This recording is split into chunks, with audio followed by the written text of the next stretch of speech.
Okay, so we're back at it, and today making a apricot cake that has a delicious cinnamon topping. And you might notice I'm in a different location. I'm actually in my brother and his girlfriend's apartment because they just have such a better layout than I do, better lighting, more space. So hopefully this will be easier and actually quicker. But with that, I'm gonna get started, okay?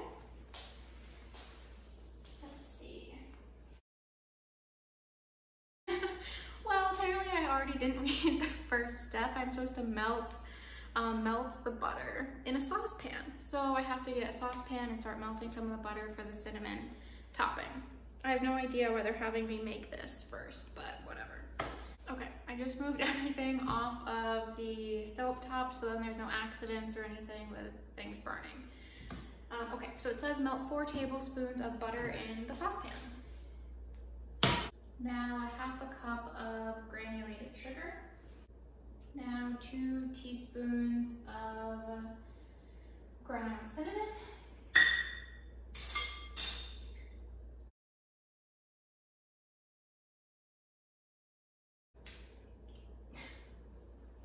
Don't you love when this happens?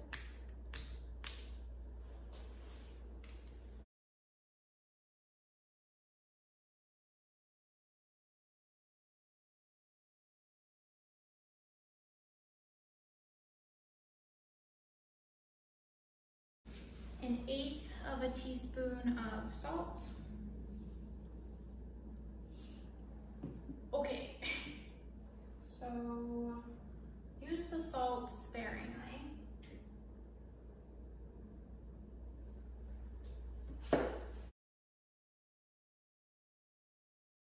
Then it says 2 large eggs lightly beaten, but for whatever reason, we just don't own whisks in our family, so we're gonna use the attachment for the KitchenAid. It's fine. It's very ironic given the Christmas present I was given, Whisk It Good. So everyone knows none of us own whisks, and it's just, it is what it is, but okay. Let's get these eggs in there.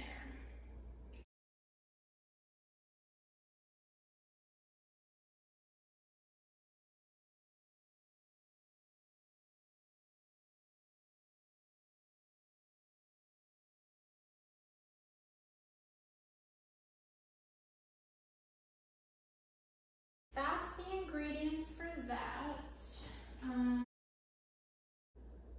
Okay.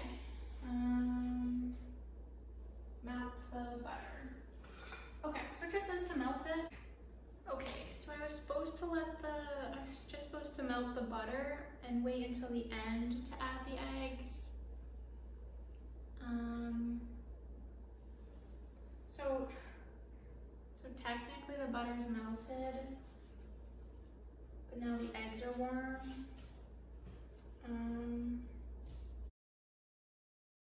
I'm just gonna mix it together, and if I need to remake it, I'm gonna remake it. That's awful. Oh, this doesn't look good either.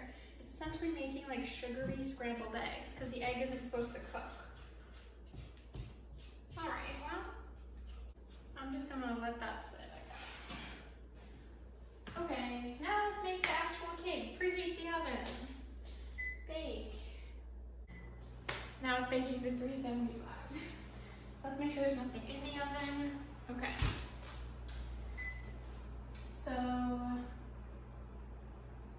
So it does say to line the parchment pan, but as we all know, I hate doing that, so I'm gonna leave it till the end. Okay. Now place butter and sugar in electric mixer paddle attachment.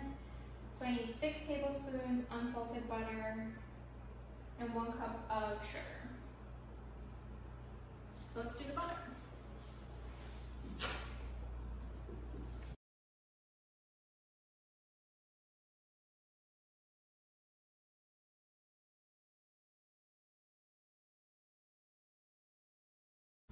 Okay, now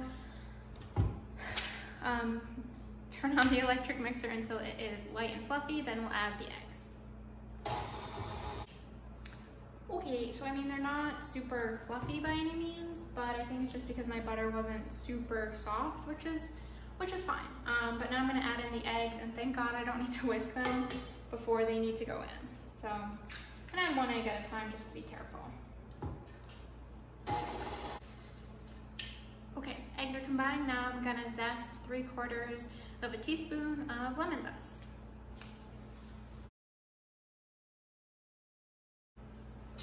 And I'm not gonna measure it. I'm actually just gonna do the zest of a whole lemon and put it right in here, if I can maneuver that.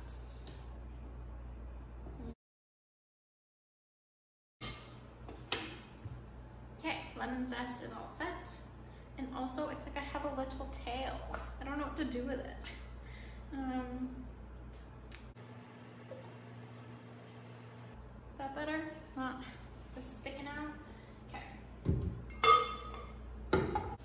Okay, so now I'm adding 1 teaspoon of vanilla extract, and they have the good stuff, and theirs is open. How funny would it have been if it wasn't?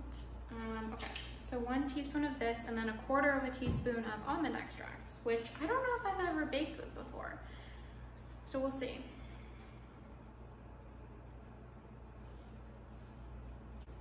So I don't know about you, but I don't actually like the smell of almond extract. It's just so potent. It's crazy. Now I just have to combine it. Okay, now I'm gonna combine the flour and other dry ingredients. This next step is tricky, so we gotta keep the book close by. Okay. So it says alternating, adding in the flour and the sour cream into the current batter. And it says that we need to make sure you start and stop with the flour. This book, man, is just so gosh darn particular. So we're gonna do flour first.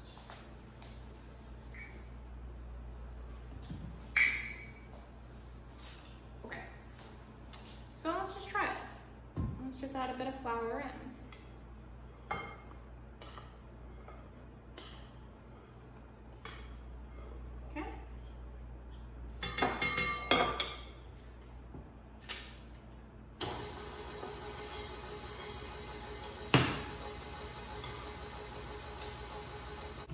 Now we have to add sour cream, and it's 2/3 cup of sour cream, but because we're alternating, right now I'm just adding in sour cream. This is also really ironic because I'm lactose intolerant, and it's just like, why do I do this to myself? But that's fine. So I just added in half the sour cream and gonna mix it together. And I'm just gonna keep alternating back and forth until it's all combined. This dough, it's like so like elastic. It's really cool. Okay, great.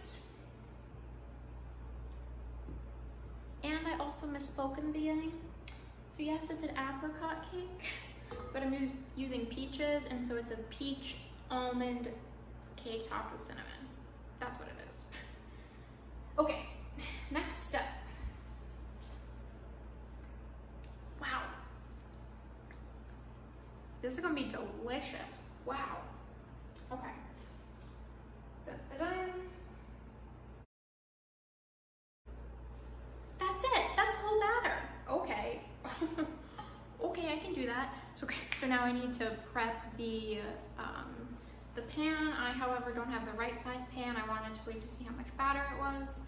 I'm gonna use a smaller pan than a bigger pan. So it calls for an 8.5 inch or 8 inch. I'm gonna use it calls for a 9 inch, I'm gonna use an 8 inch, and we're just gonna see how it goes. But I'm gonna prep that now, so I'll be back. Okay, just let's add to the pan and make sure the top is level. I can do that. Okay, so in the pan.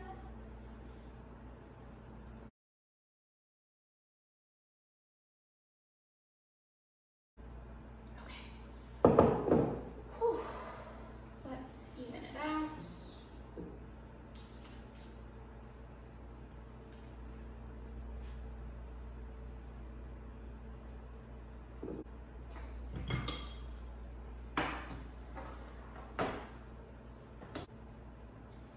it says arrange the apricot halves on top. Well, I have peach slices, so I think I might need to drain those.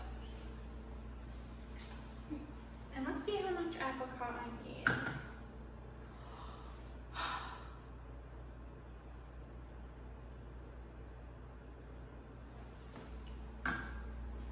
I forgot the almond meal.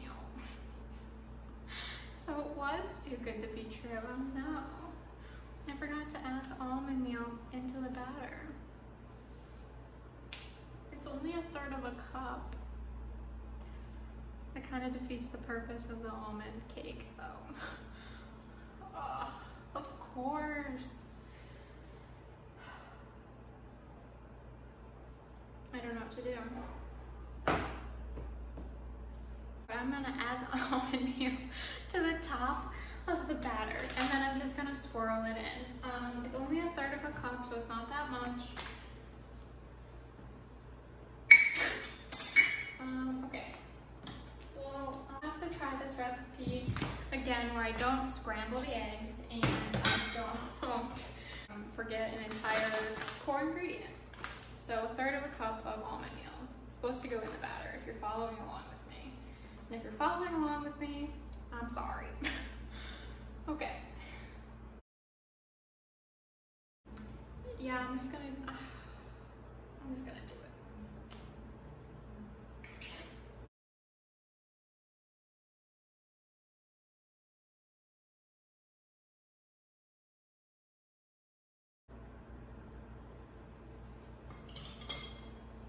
Okay. Not the end of the world. It mixed in. It's a little lumpy, but it's just gonna have to do. Okay, now I'm gonna figure out how to do these peaches. I'm just gonna place the peaches on top. Just cover it. It's fine. We messed everything else up, so let's just add these. Okay.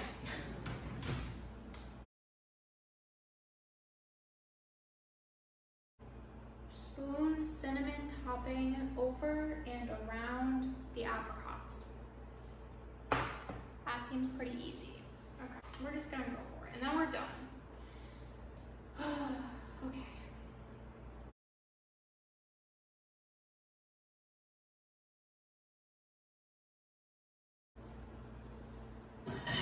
Okay, yeah, you can just pour it on over. That's a thick layer of sugar. Okay. All right. Goodness gracious me, oh my. Okay. Now it just says bake for an hour. In she goes. Look, can you see? It's literally in a pool of just sugar. Okay, so it's gonna go in the oven for an hour, and we're gonna come back and check on it. So we'll see how this goes.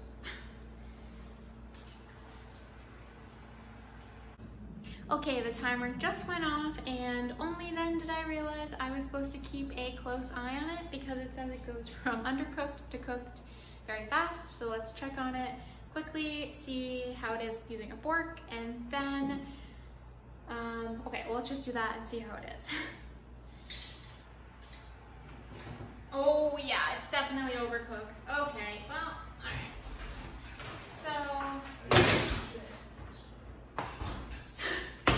So much going on back there. It's like a party. Okay. So it's, yeah, you can see it. You can see how brown that is. Okay, well, whatever. Really overcooked. Future note, cook it for less than an hour. It smells good on the bright side, and now I just need to let it cool for 20 minutes. But yeah, you can't win them all, and let's just hope the taste of this one is better than how this baking experience has gone. But I'll have to let you know how it tastes once it cools off.